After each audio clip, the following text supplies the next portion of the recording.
Raise your right hand. You swear or affirm the testimony about to give is the truth, so help you God.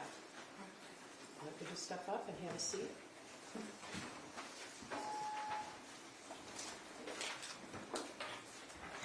And would you state your name for the record and spell your first and last name? Molly Darnell, Molly Darnell. Okay. May I proceed? Good morning. May I call you Molly? You can. Okay. And Molly, I know you testified a couple times, so keep your voice up. And if you want me to slow down or you don't understand the question, just let me know. Okay. Okay. Can you tell the jury what you do for a living? I'm an educator. Okay. And where are you employed? I'm employed at Oxford Community Schools. I've been there since the fall of '98. So that would be your whole teaching career? That's correct. Okay. What is your role now?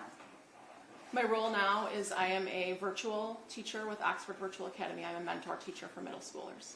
All right. So do you go to the high school now? I do not, no. All right. Can you tell the jury what your role was and which building you worked at on November 30th of 2021?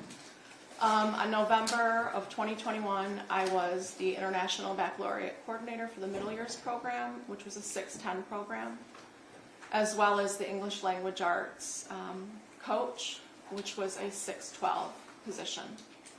Okay, so you didn't have, did you have instructional contact with students, or was it more teachers? No, I worked with teachers, predominantly the English Language Arts department, but I worked with many other teachers throughout the 612 curriculum. It was it's a coaching job, so instructional curriculum, that type of what's happening in the classroom at that point in time.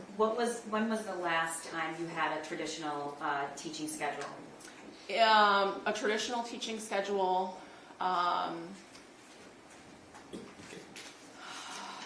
might have been 2015. I'd have to really go back and look at my resume to know that. Okay. But in the fall of 2020, I did have a classroom. We went back face to face, and so we pulled all of our instructional coaches out to teach a few hours of the day so that we could spread students throughout the building and get students back instructionally. Okay, so after COVID, the coaching faculty We moved back into our started to take more teaching assignments so that you could spread kids out. Correct. Do I have it right? Correct. Okay.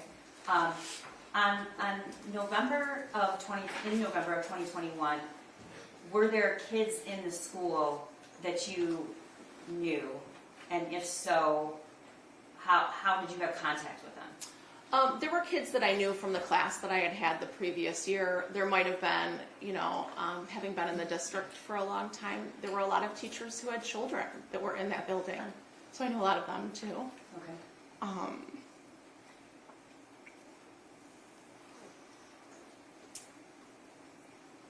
I'm glad you brought that up.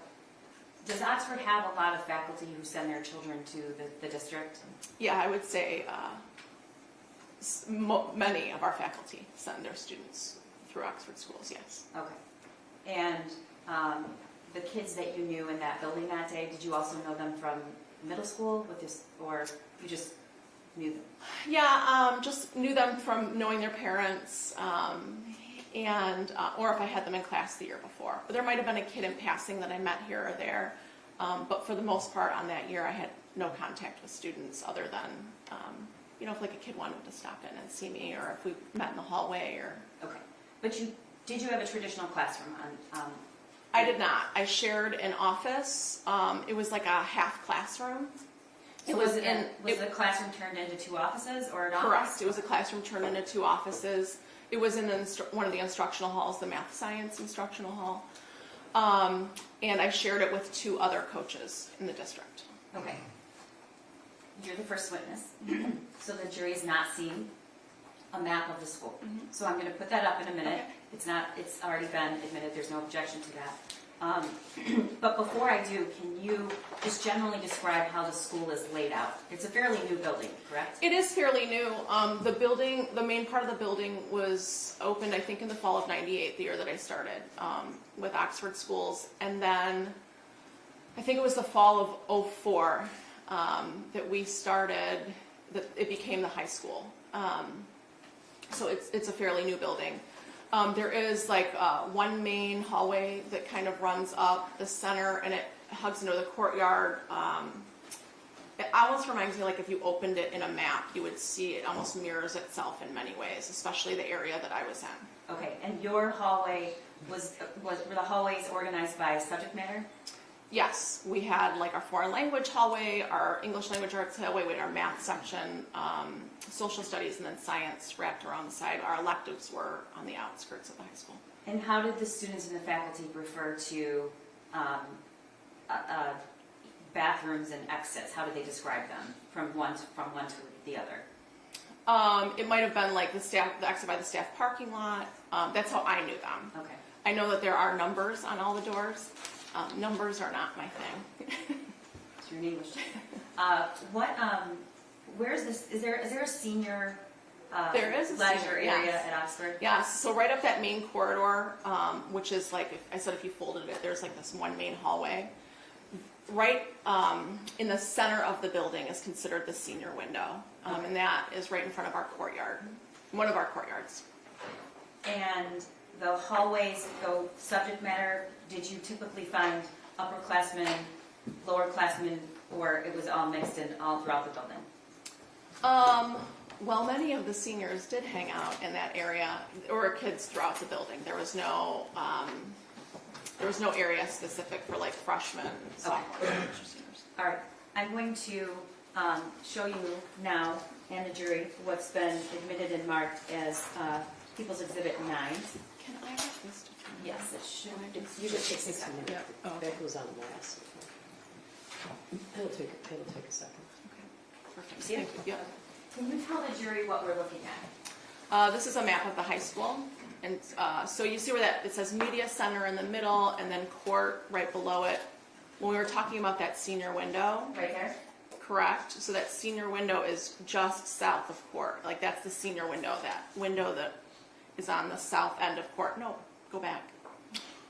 Yeah, right on like the south end of court. Sorry, south. Okay.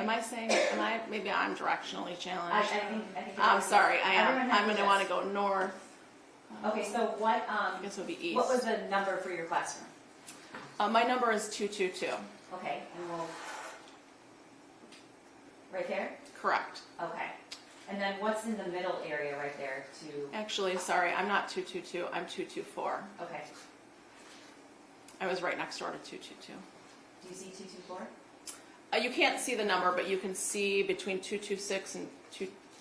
222. Yeah, Okay. there's a bunch of names written in that. That was all the coaches, All right. myself, and the other And coaches. to the left of that, what is that area? The other room on the other side. That, can you go to that little, the mid-bridge? Yeah, down. What is this area? What's in there? That area on the lower end is the science labs. On the upper end, there is I can see a bathroom to the right, a student bathroom. Mm-hmm. And And the senior area is up, it's up In the top. middle? Yeah, it's right there. okay. Yep. All right. So I want to draw your attention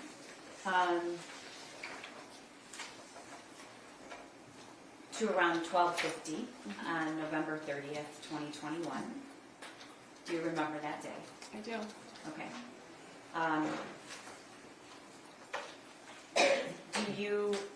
Did you have any kind of teaching assignment on that day? I did not have a teaching assignment on that day. It was a Tuesday after Thanksgiving. Okay. Can you tell the jury about the Oxford lunchtime schedule? Because it's a little confusing. We run a 7-period rotating schedule, which means that kids meet for 6 class periods a day. The lunches have a split hour, so they have an A, B, and a C lunch. If they're A lunch, they go to their class the second half. If they're a B lunch, they go to class, have lunch, go back to class. And if there's a C lunch, they go to class, then they go to lunch. Okay, and about how many minutes is passing time, generally? I want to say it was 8 minutes. And what did you typically do during passing time? During passing time, I might have gone out in the hall and chatted with a colleague or two, checked in on something. That is also a time for, it's like the time that teachers need to get things done. So there might be a quick interaction. I might, see a kid in the hallway passing by. But pretty often, like it was just standing guard outside my room or standing outside my room. Okay. At around 12:50 that day, do you remember what you were doing? A student that I had in the fall of 2020 wanted to chat, and so she came in and we chatted for a few minutes, and then she left. Do your, as a general rule, do you keep your door open or closed? Open. All right. And your classroom, as we see in the map, was smaller. What was the layout of the classroom? Were there traditional student desks in there, or can you explain to the jury what the classroom was like? If you walked in straight ahead, you would have seen my desk. To the left of that, you would have seen one of my colleagues' desks, and then just on the wall like closest to the hallway, there was another coach's desk. What is at the back of the classroom when you go in the front? The wall you're facing, what is that? There's a large window that leads out to the courtyard. Okay. Once the student left, what did you do? There was a few minutes left during passing, and so I walked around to my desk and opened up my laptop. All right, and we're going to and see check some emails. Okay, and are you facing the door, or I'm facing the door. Correct. All right, and what happened next, Melanie? I'm sitting on my laptop, reading through an email. The door's open, and I notice a group of kids running by. It was a movement that I had never really seen before. They were moving, like there was a hyperness to the voices, and it was almost like they were pushing forward, like trying to move as fast as possible. And that seemed unusual to you? That was very unusual to me, yes. Okay, why was it unusual? I have never seen a group of students move like that before. Because of their speed or the way that they're... I think it was all of it. There was a speed to it, the tone of voice. There wasn't any like, my first instinct was that it was a fight, but a fight, because it was the only thing that, was the closest to what students would be moving quickly or swiftly to, especially in that large group of kids. Did you stay seated or did you get up? I got up. I exited the classroom or the office and moved about In the hallway? into the hallway. I moved into the hallway to see what's going on. Okay, if you look at the map, which direction did you turn? Did you turn I towards door turned 4? towards door 4. Okay. So I turned towards door 4. What did you see in the hallway? I see. So the hallway kind of bends. So I come out of my office and I'm closer to that 221, but not fully there, right? I'm closer to 221, and I'm looking, and I can see all these kids rushing out of door 4, which didn't make sense to me because, again, I had never seen this happen. So that's what you saw. Mm-hmm. Did you hear anything at that point? It was silent. there was no noise. Was that unusual? Absolutely unusual. Okay. At that time, yes, absolutely. And what did you do next? I moved back into my classroom, trying to understand what's happening. And I walk back into the classroom and I'm thinking, okay, could there be a prank? I doubt there would be, and so it's probably 10 seconds, if 10 seconds. And I hear three things really close together. Okay. What did those three things sound like? One was an announcement, the bells chiming in an announcement of our principal coming over the PA and saying, we're moving into lockdown, this is not a drill. Okay, and you, as a faculty member for this many years, what is lockdown? What have you been trained to know about that? What does that mean? So we're trained in the ALICE protocol, which means we have to use our senses to figure out what's happening. But with all of those students and with what I was hearing, the two additional things that I was hearing was like a loud pop, pop, pop, and then multiple doors slamming. I moved to shut my door. Okay. And lock myself in. I want to stop for a minute. Mm-hmm. What is your experience with firearms up until this point? Up until this point, my experience with firearms is limited. I have, however, shot a weapon. I have in my life shot a weapon. Okay. Have you been to a range before? Is this a hobby that you have? It is not a hobby. I have been to a range. Okay. When you heard the pop, pop, pop, what did you think? I thought in my head I could have mistaken them for lockers slamming easily. They did not sound like gunshots to me, but I'm not really, I've been to a range once. I've not,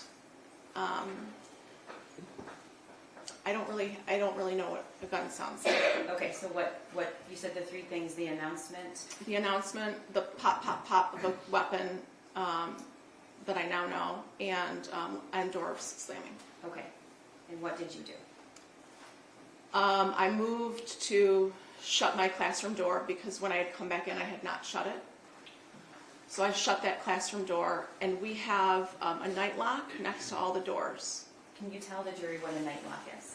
A night lock is a device that slides into the door. Where do you slide it? You slide it in the bottom of the door, and it keeps the door. So on my office and all of the rooms in the building have glass partitions on the side. So if someone were to shoot out that and try to get in, it would keep that door from being opened.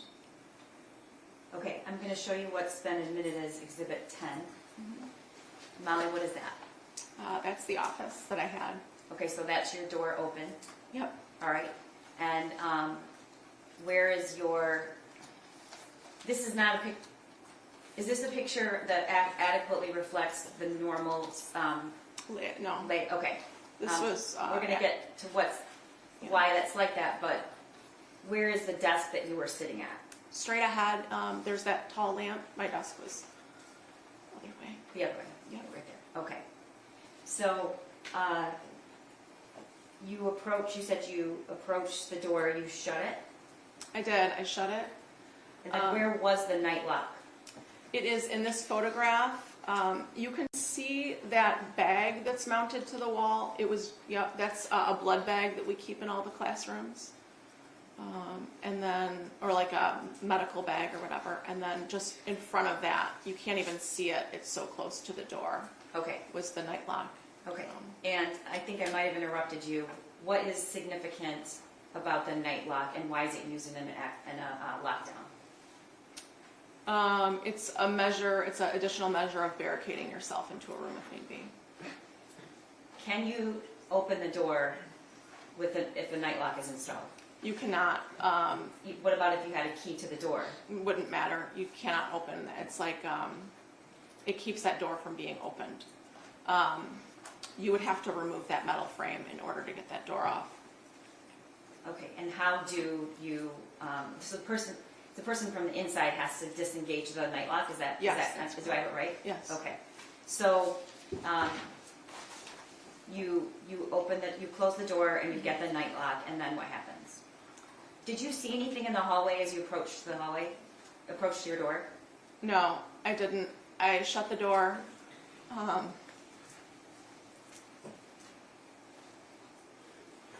I can hear that door shutting. It's completely silent. And I grab the night lock. And I look down at it because depending on which way your door opens, depends on how it goes into the door. And I see in my peripheral vision some movement. And so I look up, and in that moment, I see someone wearing dark, baggy clothes. And are you seeing him through that window right there? Yes, it's Okay. through. Can you describe the person?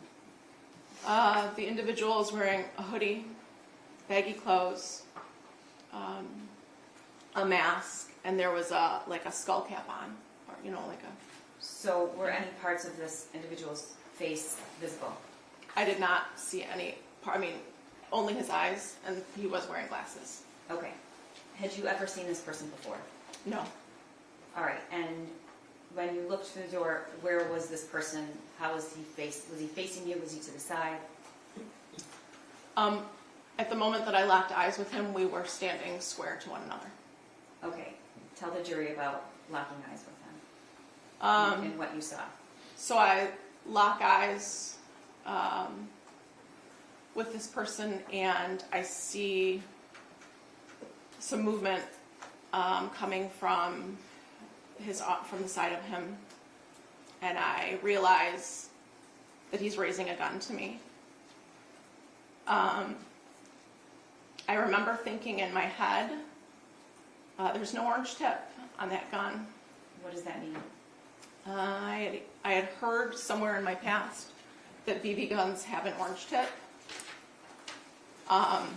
And my body reacted, and I jumped You're to the side. You're Yes. motioning that you jump to the I right. jumped to the right, so I'm jumping this way in the room. And at this point, the door's closed.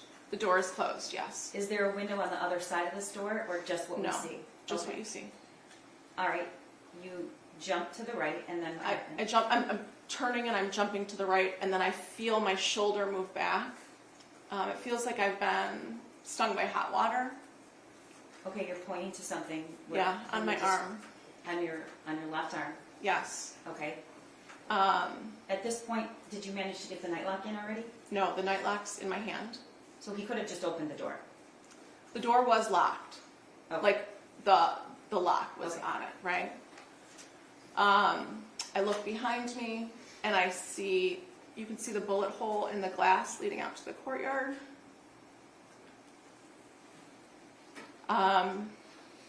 And in my head, I remember thinking a BB gun can't do that.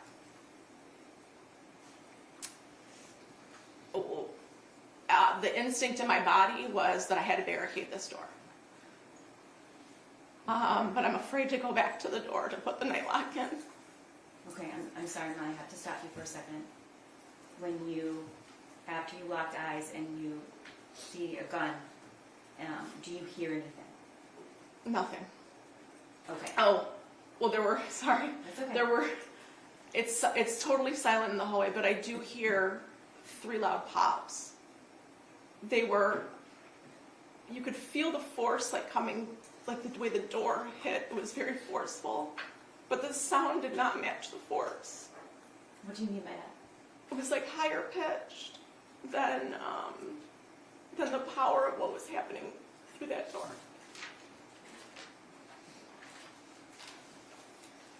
When you jumped to the side, you said then you looked and saw the bullet hole, and then what did you do next? There was a filing cabinet over on this side of the door against the wall, and so it's like a longer one, and so I grab it and I'm trying to move it, and I'm realizing I can't move it, but I know I have to get back and barricade that door. Okay. You were shot that day? I was. Okay. And can you tell the jury and show the jury where you were shot? Yeah. I'm gonna remove this. That's Is it okay?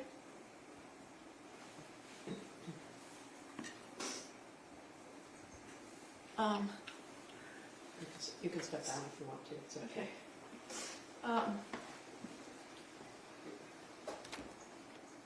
So, you can see it's kind of like on the back side of the arm. It's not straightforward. Like you can't see the scar when I'm standing straight forward.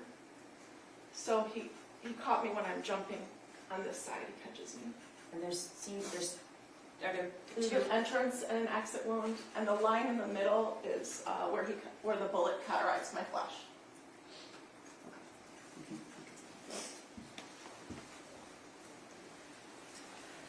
When you were trying to move the filing cabinet, at this point, did you, I'm okay. did you know you were shot? I did not know. Okay. Were you feeling anything physically? No. There was nothing physical. I was so focused on, I have to barricade this door. And when I realized I couldn't move that filing cabinet, I still had the nightlock in my hand. And so I got down on my hands and knees, and I crawled the length of the door, and I dropped the nightlock in. And it made that like ting sound when it hit the ground. And then I went. Talk to me about why do you say that it made a sound? Was that significant to you? The only thing that I have to go on right now is what's happening in my space and what are my senses telling me. It just sticks.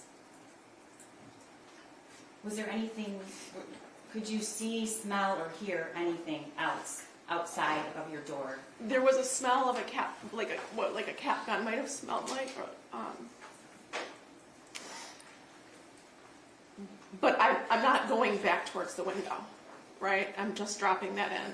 And then I grab the rolling cart, which is also against that back wall, and I push it, and that's what you see in front of the door. So that piece of furniture is a rolling cart? Yes. Okay, and you could move that? Yeah, it was really easy to move. It was just a push. Okay. At this point, did you know you were shot? No. Okay, what happens next? I'm concerned that he's gonna come back around to those windows. So I know that I need to hide in that room. When you say those windows, the front ones or the back ones? The back ones. Okay. In the back. So I've barricaded the door. I'm trying to make myself invisible in that space. So I go back to that large filing cabinet. I move it just enough so that I can crawl behind it. And we can't see that here because it's to the left. So would you be able to see, would somebody looking in the window next to the door be able to see you? No, the cabinet was quite large and it was wide. They would not have been able to see me behind that cabinet. Okay. At this point, did you realize you had been shot? I knew I could start to feel blood rolling down my arm. And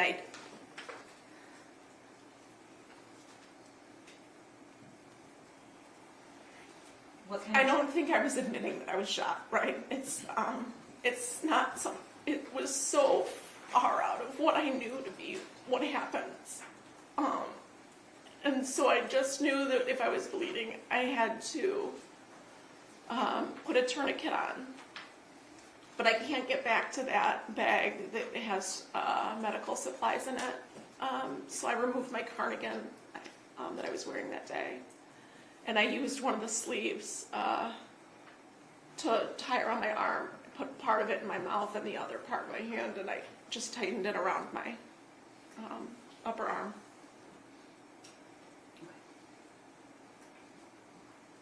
Were you feeling any pain at this point?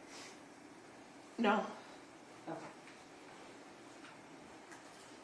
The person that you saw raise the gun and shoot at you, did you, looking back then now, what was your impression of his use of the firearm, if anything?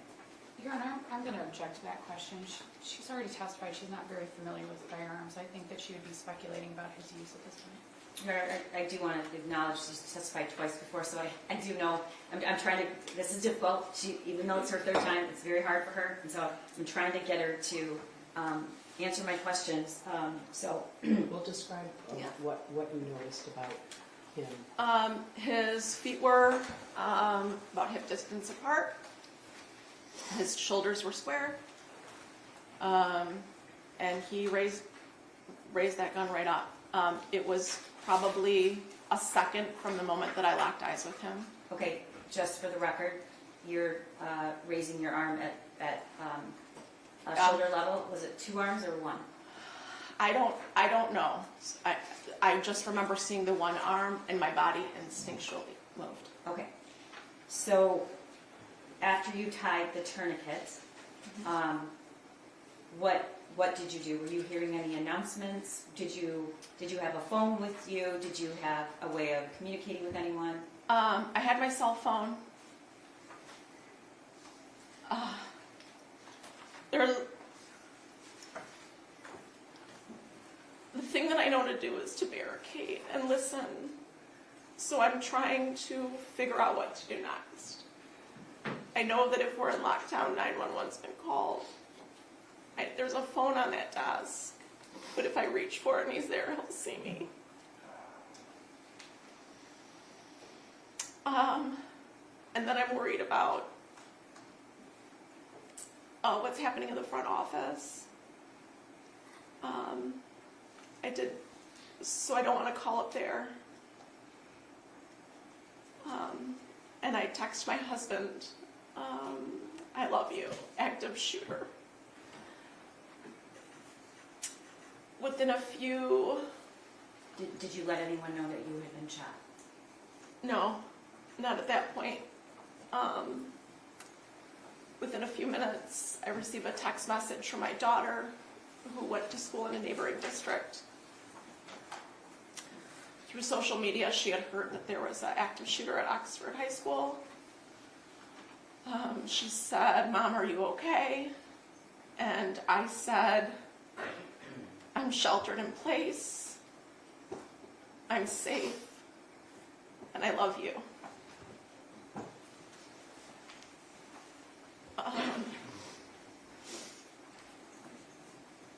And I'm just listening to what's happening outside, trying to distinguish what's my next move. What are you hearing? Absolute silence. I'm hearing nothing. Were there any announcements? There was another announcement that came on at one point, and it was to remain in lockdown.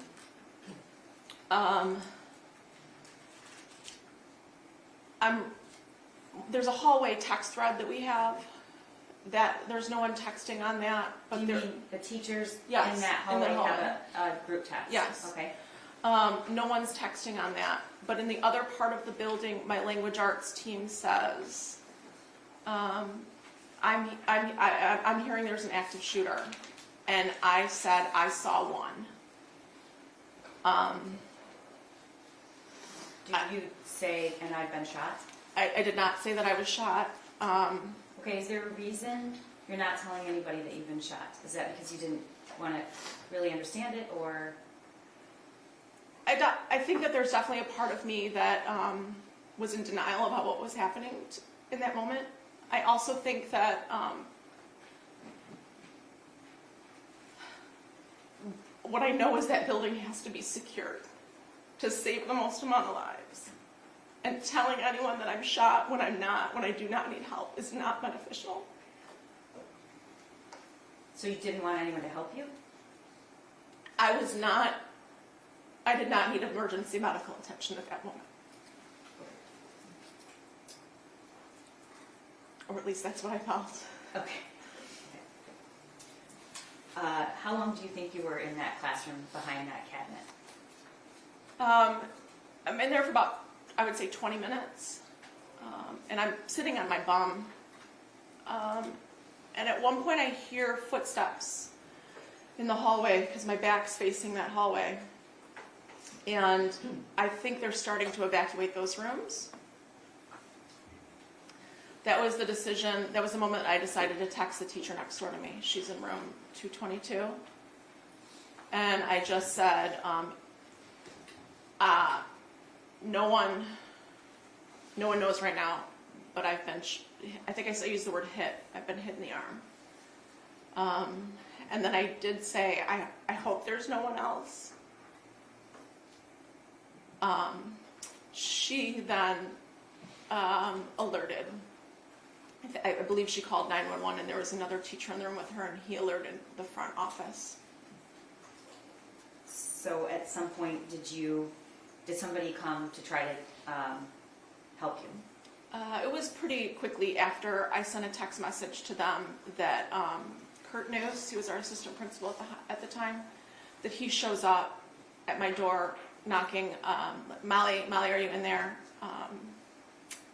And from behind that filing cabinet, I said, yes. I've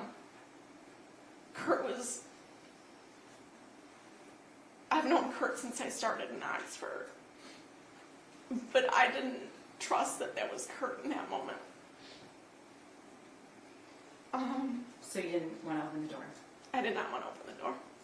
It felt safer to stay in there. And then a few seconds after, there's police officers at the door, and they're like, are you injured? And I said yes. And so they asked me to, I think I said, do you want me to, I kind of like crawled out from behind, and I was like, do you want me to take the night lock out? And they said yes. Do you want me to open the door? And they said yes. And I'm still on my hands and knees at this point. And I reach up for the handle. And that door swings open, and they grab me from under my arms. And they pull me up and out of the classroom. And I can see Kurt standing on the lockers, like against the lockers. Okay. I'm going to show you what's been admitted as Exhibit 11.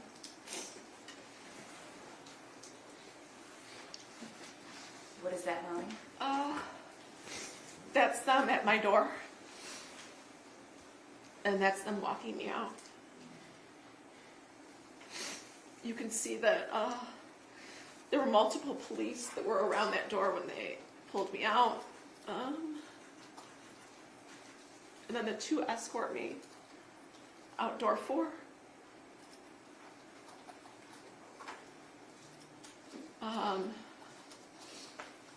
We get outside of door 4 and the one says, I'm going to put a real tourniquet on you now. It might hurt a bit. And then... Is that what's happening right through the window? You can see in the video? Yes. Okay. And then they said, we're going to call and see if there's an ambulance available for you.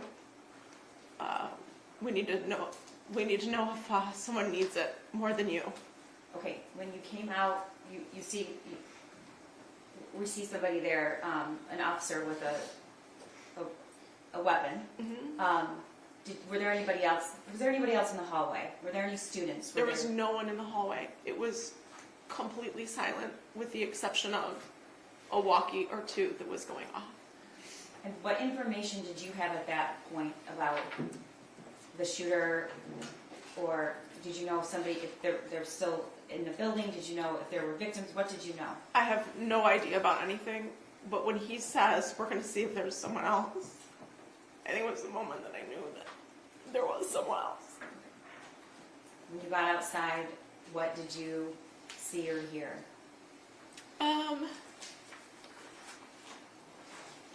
There's a helicopter flying above the building. There's a couple snowbanks. Did you see any students? There were a smattering of people throughout the parking lot. I honestly couldn't tell you if they were students or parents. Okay. Eventually, did you get into an ambulance? I did. And where were you taken? I was taken to Lapeer Hospital, or the hospital Lapeer. Okay. And what happened when you got there? We get to Lapeer, and I asked to walk in. I felt like if I could walk, I wanted to walk. And so they supported me to walk me into the hospital. And as I'm walking in, the hallways are lined with doctors and nurses. Like they were prepared for a disaster. Okay. What did you learn about your injury that day?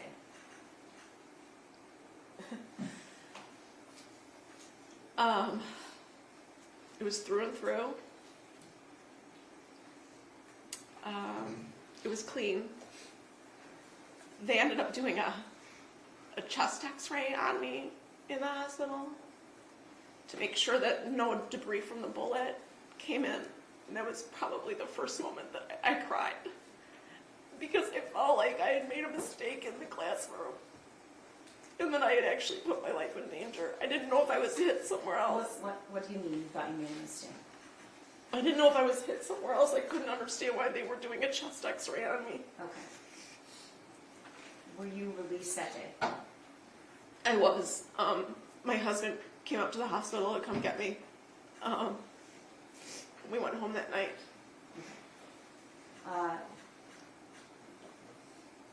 At some point, were you informed or shown where those shots landed? Yeah.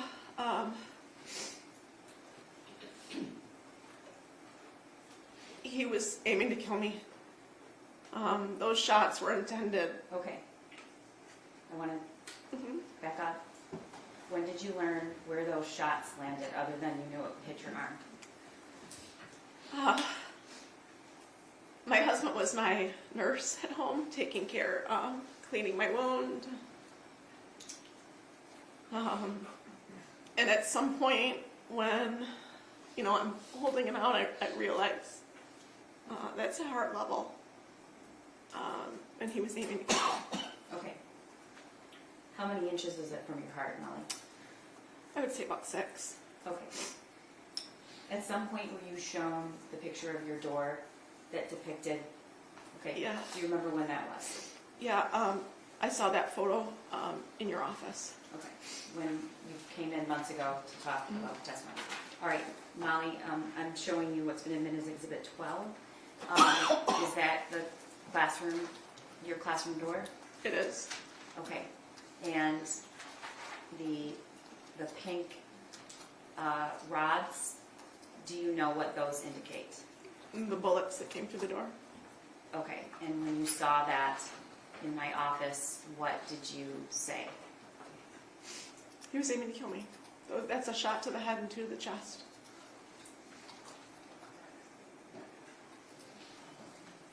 Nothing further. Now, can I ask you to tell the jury what Alice is? Oh, thank you. Alice is a protocol that we follow. If I could remember the entire acronym, I would tell you, but it's like we have to listen and make alert. We have to make a decision. Are we going to lock down in place? Are we going to flee the scene? Or are we going to have to go on the attack that like someone would come in the room? So it's just kind of dependent upon the situation and what decision we choose to make in a situation like that. Thank you. Cross, Ms. Lehman? Nothing, Your Honor. May she be excused, Your Honor? Yes, you can step Thank down you. when you're excused.